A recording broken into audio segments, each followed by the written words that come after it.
সেদিন Facebook scroll করতে করতে একটা সুন্দর লেখা চোখে পড়ল, ভাবলাম আপনাদের সাথে শেয়ার। টং দোকানে দাঁড়িয়ে চা খাচ্ছিলাম, বিল দিয়ে ঘুরেই দেখি পাশে ইলেকট্রিসিটি পোলটার গায়ে কি একটা লিফলেটে লাগানো। উৎসাহ নিয়ে এগিয়ে গেলাম। সাদা কাগজে লাল কালি দিয়ে বড় বড় করে লেখা, আমি 1000 টাকার একটা নোট এখানে হারিয়ে ফেলেছি, যদি কেউ খুঁজে পান দয়া করে আমার কাছে পৌঁছে দিন।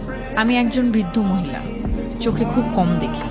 তারপর নিচে একটি ঠিকানা দেয়া, ঠিকানাটা কাছেই, হাঁটা পথে মিনিট 5 হবে। কৌতূহল দমন করতে না পেরে আমি খুঁজতে খুঁজতে গেলাম সেখানে। একটি জরাজীর্ণ টিনের ঘর, উঠানে এক অশীতিপর বৃদ্ধা বসে আছেন। আমার পায়ের শব্দ পেয়ে তিনি মুখ তুলে তাকালেন, বললেন, কে? আমার সম্বিত ফিরল।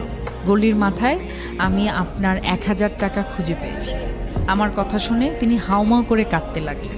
একটু পর কিছুটা ধাতস্থ হয়ে বললেন, বাবা, এ পর্যন্ত অন্তত 10 থেকে 12 জন আমার কাছে এসেছে আর 1000 টাকা করে দিয়ে বলেছে তারা নাকি রাস্তায় আমার টাকা খুঁজে পেয়েছে।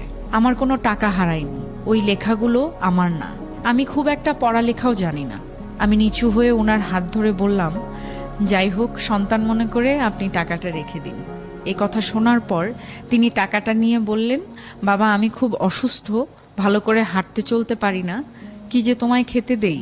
এই বলে তিনি অনেক কষ্টে লাঠি ভর দিয়ে বারান্দায় উঠলেন। আমার মনে হলো তিনি এক্ষুনি পড়ে যাবেন। আমি তাকে সাহায্য করার জন্য এগিয়ে গেলাম। তিনি কাঁপা কাঁপা হাতে বাটিতে গুড়মুড়ি ঢালতে ঢালতে বললেন, তুমি আমার অতিথি, তুমি বসো। আমার পেটে একটুও ক্ষুধা ছিল না, তবুও কিছুটা বৃদ্ধার আন্তরিকতায় মুগ্ধ হয়ে বাকিটা তার সাথে আরো খানিকক্ষণ গল্প করার লোভে ধীরে ধীরে গুড়মুড়ি খেতে লাগলাম। কথায় কথায় জানলাম এই পৃথিবীতে আপনজন বলতে উনার কেউ নেই। আগে ভিক্ষা করতেন, কিন্তু অসুস্থ হবার পর আর বাড়ি থেকে বেরোতে পারেন না। ফেরার সময় বৃদ্ধা বললেন, বাবা, একটা অনুরোধ, তুমি যাবার সময় ওই কাগজটা ছিঁড়ে ফেলো। আমি উনার বাড়ি থেকে বের হওয়ার সময় মনে মনে ভাবছিলাম, সবাইকে উনি বলার পরেও কেউ কেন কাগজটি ছেড়েনি। আর ভাবছিলাম ওই মানুষটির কথা যিনি ওই নোটটি লিখেছেন। সহায় সম্বলহীন অসুস্থ বৃদ্ধ মানুষটাকে সাহায্য করার জন্য, এত সুন্দর উপায় বের করার জন্য আমি তাকে মনে মনে ধন্যবাদ দিলাম। হঠাৎ ভাবনায় ছেদ পড়ল একজনের কথায়।